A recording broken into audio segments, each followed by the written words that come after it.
esse é o que é difícil, mais difícil para a gente fazer o diagnóstico, para a gente detectar. Por quê? Porque muitas vezes eles ficam mascarados, ou por conteúdo da alça, né, material intraluminal, ou pelo gás, tá bom? Então é aquela lesão que cresce com aspecto polipoide para dentro da luz. Então este é um padrão que a gente pode observar de crescimento do tumor. O outro tipo, né, o outro padrão de crescimento do tumor é esse, mural. Né? Então, o mural é fácil de entender, né? Ele envolve as paredes da alça e as paredes da alça vão ficar todas espessadas. Então, o envolvimento é de parede, tá? O outro tipo é o exofítico. O exofítico, gente, é aquele que começa a crescer aqui na parede da alça e o componente de crescimento dele se faz para fora da alça. Né? Então, a gente observa a base aqui, né, o local de crescimento de origem da lesão e a lesão crescendo, então, para fora da alça. Então, aqui é o diagrama, aqui é uma imagem de ultrassom. A gente vê que a parede da alça aqui, que é essa hipoecogênica, essa daqui é a muscular própria, tá?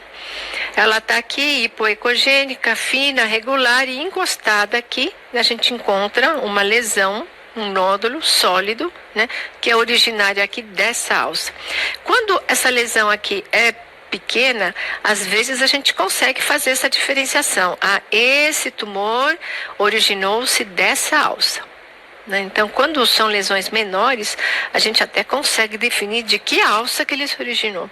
Porém, nas lesões maiores, gente, não é viável, né? Acaba se perdendo, você não sabe dizer, né? Que ela está em contato com várias alças, tá? Então, nas lesões maiores fica mais complicado, tá bom?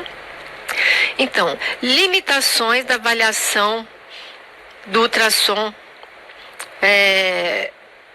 de neoplasia no trato gastrointestinal. Lesões mucosas iniciais, pequenos nódulos intramurais são de difícil detecção. Elas ficam mascaradas pelo gás, ficam mascaradas pelo conteúdo entérico. Além do que o trato gastrointestinal é muito longo, né? Então, realmente é mais complicado. Bem, quando as lesões são maiores, né, sejam intraluminais, exofíticas ou anulares, né, eles podem se manifestar como lesões em alvo ou em pseudorrim, que a gente já viu, tá bom? Ulceração, né, é uma complicação que a gente pode observar nas neoplasias do sistema gastrointestinal. Tá? E quando quando ocorrem essas ulcerações, geralmente o que ocorre é que o conteúdo gasoso intraluminal, né, acaba migrando para aquela área de ulceração, de fissura, e acaba aparecendo para a gente como focos ecogênicos, né, com artefato de reverberação, às vezes assim, no meio da parede. Tá? Então, você sabe que ali, né, tem um local em que ulcerou a mucosa e o ar penetrou para aquela área de ulceração e está aparecendo para a gente como um foco hiperecogênico, tá bom? A gente vai começar falando do adenocarcinoma. O adenocarcinoma é o tumor maligno mais frequente do trato gastrointestinal, tá bom? A gente está muito acostumado a ver o adenocarcinoma no ultrassom aonde? No cólon. Porém, o local mais frequente do adenocarcinoma, né, é no estômago. Tá? Então, o local mais frequente é no estômago, principalmente nas regiões pré-pilórica, antro e pequena curvatura. E depois do estômago, o trato gastrointestinal. Tá?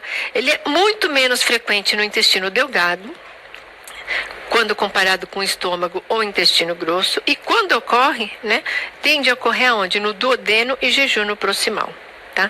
Pacientes com doença de Crohn têm uma incidência maior do adenocarcinoma, principalmente no ilho, né? Quando pequenininhos, né, podem aparecer como lesões focais, né? Então, como um espessamento focal de alça ou como uma lesão polipoide. Quando já são maiores e infiltrativos, vão levar então aquele espessamento difuso, redução da peristalse, ulcerações e obstruções podem ocorrer nesses pacientes, tá bom? Então, aqui é um exemplo. Aqui, no caso, é o estômago, né? O que a gente observa? Se acompanha aqui a parede do estômago, tá tudo bem, bonitinho, de repente chega aqui, né, espessou. Então existe uma área de espessamento assimétrico, excêntrico, né, da parede do estômago, melhor evidenciado aonde? Aqui, né, na imagem obtido com um transdutor de maior frequência, tá? Então você vai lá, troca o transdutor, usa o transdutor de alta frequência linear, fica mais evidente aqui o espessamento. Aí já não dá para identificar mais nada de preguiado, né, gente?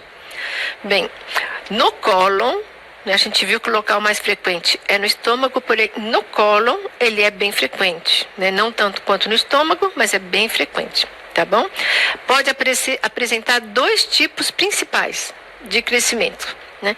Então, que é aquele tumor polipoide intraluminal, então daí a importância de fazer colonoscopia, porque é nessa fase, né, que a colonoscopia consegue fazer a detecção precoce, né? E essas lesões aqui, né, anulares, são essas murais, né, constritivas, que podem levar ao quê? Ao estreitamento da luz, por isso que pode dar obstrução, né? É mais frequente aonde? Nos cólons descendente e sigmoide. Quando você coloca o Doppler colorido, gente, você tem um aumento de vascularização. Tá? Esse daqui é um paciente que eu acompanhei e não tinha histórico, foi um achado de exame. E durante o exame a gente observa o quê? Um espessamento, né? Aqui no caso concêntrico, tá vendo? É um tumor maligno, mas o espessamento é concêntrico, pegando o seco. Então essa imagem aqui, que é esquisita, que tem que tomar cuidado, né? Para quem não está acostumado pode achar que é anormal, isso daqui é a válvula iliocecal. Então você vê o ilho distal, a válvula iliocecal e a parede do seco, né, toda espessada hipoecogênica com perda da estratificação, tá bom? Então adenocarcinoma de seco. Bem, outro tumor, gente, é o linfoma. O linfoma no trato gastrointestinal, ele tem uma frequência muito maior em pacientes HIV positivos. Tá?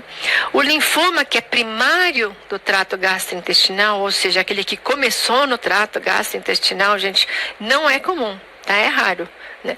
Nesse caso, o subtipo principal é o linfoma não Hodgkin, tá bom? Bem, como você tem os elementos linfóides aqui na lâmina própria, na submucosa, a gente pode ocorrer em qualquer segmento do trato gastrointestinal, tá? Estômago é o local mais comum, seguido do delgado, né? Então o ilho e cólon, tá? Esôfago, tá bom?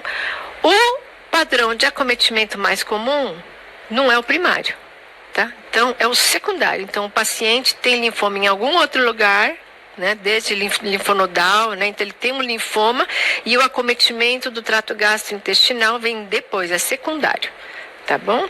Aqui é a mesma coisa, tem 3 padrões principais de acometimento: nodular ou polipoide, lesões que simulam o carcinoma, né?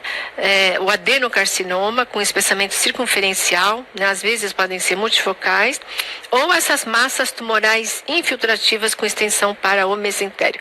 É sempre importante, né, essa diferenciação quando se trata do linfoma, que o tratamento é muito diferente. Adenocarcinoma, tratamento é cirúrgico. Linfoma, tratamento é quimioterapia, tá?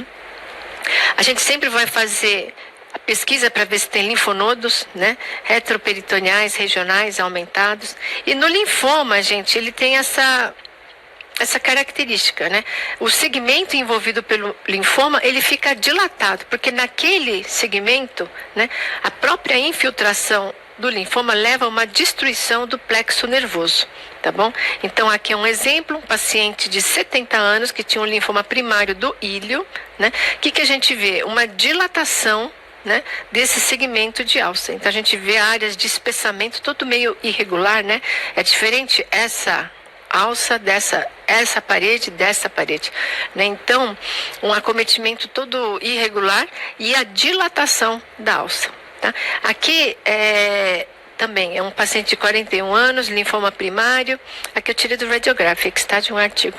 E é aqui que a gente observa as áreas de ulceração. Tá vendo esses focos hiperecogênicos aqui? Isso daqui são áreas gasosas, né? Que migraram da luz da alça através de uma área de ulceração da mucosa, né? Então ulcera a mucosa, o gás penetra e aparece assim pra gente, focos hiperecogênicos com aquele artefato de reverberação posterior, né, de sombra suja na parede, tá bom? Bem, tumor carcinoide é outro tumor, né? Não é comum, corresponde a 2% de todos os tumores do trato gastrointestinal e o local mais frequente é o ilho distal, tá bom? E ele segue esse padrão comum a maioria dos tumores em qualquer lugar.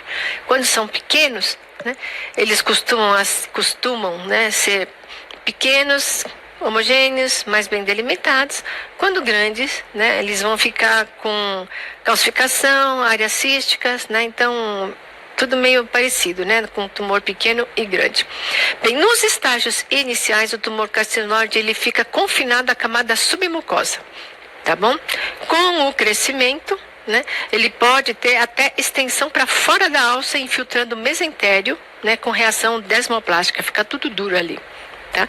No ultrassom vai variar, né, conforme o tamanho dele, o grau de envolvimento, mas geralmente vão aparecer como lesões hipoecogênicas, né, homogêneas, né, intraluminais, são mais difíceis da gente ver, porém quando grandes podem causar retração da parede da alça, invasão da serose, invasão do mesentério, né, podendo exibir calcificações. Então aqui mostrando uma lesão menor, né, mais circunscrita, regular, relativamente homogênea, hipervascularizada ao Doppler, um tumor carcinoide.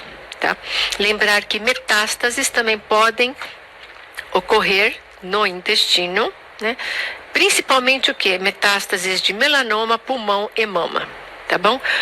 Dentro do trato gastrointestinal, o local em que você encontra mais metástases é estômago, seguido do intestino delgado, depois do colo, tá bom?